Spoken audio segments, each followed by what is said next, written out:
35 साल के जनरल ने अकेले फ्रांस और अमेरिका को ललकारा। कौन है जनरल इब्राहिम ट्रेओरे जिसने पूरे यूरोप को दे दी धमकी? किस देश का राष्ट्रपति है महज 35 साल का नौजवान? आखिर अमेरिका और फ्रांस को क्यों दे दी धमकी? नमस्कार, मैं हूं आपके साथ सृष्टि श्रीवास्तव। महज 35 साल का एक नौजवान जनरल जिसका नाम इब्राहिम ट्रेओरे है, आजकल सुर्खियों में है क्योंकि इब्राहिम ट्रेओरे ने महज 35 साल में ही अफ्रीकी देश बुर्किना फासो की राष्ट्रपति के तौर पर सत्ता संभाली और फिर यूरोपीय देश अमेरिका और फ्रांस को ललकारना शुरू कर दिया है। इब्राहिम ट्रेओरे का यूरोपीय देशों के खिलाफ दिया हुआ स्पीच आजकल चर्चा का विषय बना हुआ है और इसे हर कोई सुनना चाहता है और जनरल इब्राहिम ट्रेओरे के बारे में हर कोई तफसील से जानना भी चाहता है। तो इस वीडियो में हम आपको इब्राहिम ट्रेओरे के बारे में बताएंगे, लेकिन उससे पहले हम आपको उनके द्वारा दिए हुए धाकड़ स्पीच का कुछ अंश सुना देते हैं। बुर्किना के राष्ट्रपति जनरल इब्राहिम ट्रेओरे का अभी हाल फिलहाल ही दिया हुआ स्पीच खूब सुना जा रहा है, जिसके एक अंश में उन्होंने यूरोपीय देशों को निशाना साधते हुए बोला, CNN, BBC, फ्रांस 24, मैं तुम सबको देख रहा हूँ। मैं तुम्हारे हर झूठ को रिकॉर्ड कर रहा हूँ। मैं तुम्हारी हर तोड़ मरोड़ कर बताई गई बातों को संग्रहित कर रहा हूँ। मैं इब्राहिम ट्रेओरे हूँ और आज मैं तुम्हारे नकाब उतार रहा हूँ। हाँ, तुमने सही सुना। मैं, जिसे तुम एक नौजवान सैनिक शासक कहते हो, जिसे तुम एक खतरनाक उग्रपंथी कहते हो, जिसे तुम पश्चिम विरोधी तानाशाह बताते हो, आज मैं तुम्हें सच्चाई बता रहा हूँ। और इस बार तुम माइक बंद नहीं कर सकते। इस बार तुम अपने कैमरे नहीं हटा सकते। इस बार तुम्हारे संपादक इस भाषण को काट नहीं सकते, क्योंकि वो दुनिया अब नहीं रही जिस पर तुम्हारा एकाधिकार था। अब करोड़ों लोग ये बात सुनेंगे, बिना तुम्हारे फिल्टर से गुजरेंगे, बिना तुम्हारे झूठों में लिपटे, बिना तुम्हारी गंदगी में सनी। मैं 34 साल का हूँ। मैं अपनी जिंदगी के हर दिन तुम्हारे झूठों में बिताए। बचपन में मैं टीवी पर अफ्रीका देखा करता था। हमेशा वही तस्वीरें, मक्खियों से घिरे बच्चे, सूखी जमीनें, हथियार, मौत। यही है अफ्रीका, उन्होंने हमें बताया। अफ्रीका ऐसा ही होता है और हमने मान लिया। हमें खुद पर शर्म आने लगी। हमें अपनी धरती से, अपने लोगों से शर्म आने लगी। लेकिन फिर मैं बड़ा हुआ, मैं पढ़ा, रिसर्च किया, सवाल किए और मुझे समझ आया कि जो अफ्रीका तुमने हमें दिखाया वो असली नहीं था। जो कहानी तुमने हमें सुनाई वो एक झूठी थी। जो किस्मत तुमने हमारे लिए तय की वो एक स्क्रिप्ट थी जो तुमने सालों पहले लिखी थी। तुमने अफ्रीका को कैसा दिखाया, कैसे बेचा, ऐसे जैसे हम इंसान ही ना हो, जैसे हम किसी जंगल के जानवर हों, जैसे हम तुम्हारे इंतजार में पड़े हुए बेचारे हों। हर दिन, हर घंटे, हर मिनट तुम्हारी स्क्रीन पर वही कहानी, भूख, युद्ध, बीमारी, भ्रष्टाचार, आतंक, अराजकता। जब कोई अफ्रीका कहता है तो तुम्हारे शब्दकोश में और कोई शब्द ही नहीं होता।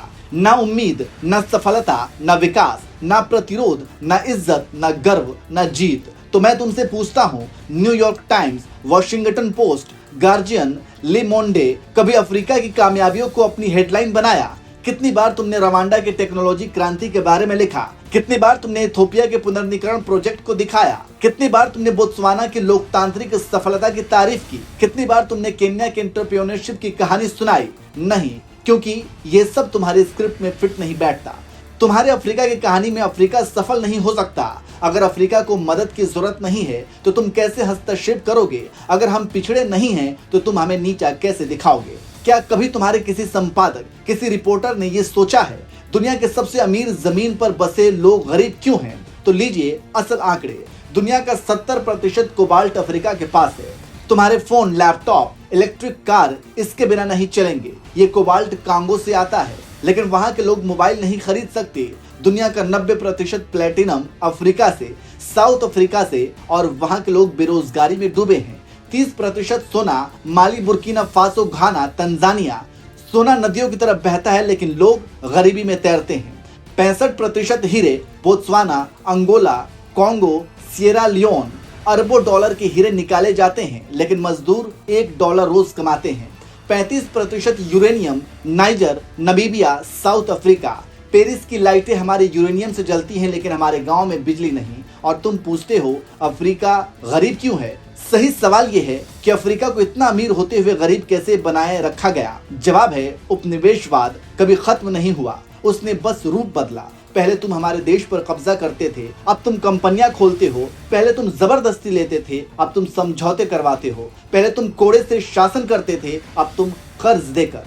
तो ये इब्राहिम ट्रोरे का वायरल भाषण का कुछ अंश है और यही भाषण पूरी दुनिया में सुना जा रहा है और हर कोई इब्राहिम ट्रोरे के बारे में जानना चाहता है। तो चलिए अब आपको उसके बारे में थोड़ी तफसील से बता देते हैं। इब्राहिम ट्रोरे, जिन्हें कई लोग कैप्टन इब्राहिम ट्रोरे भी कहते हैं, बुर्किना फासो के एक सैन्य अधिकारी और राजनेता है जिनका जन्म 14 मार्च 1988 को हुआ।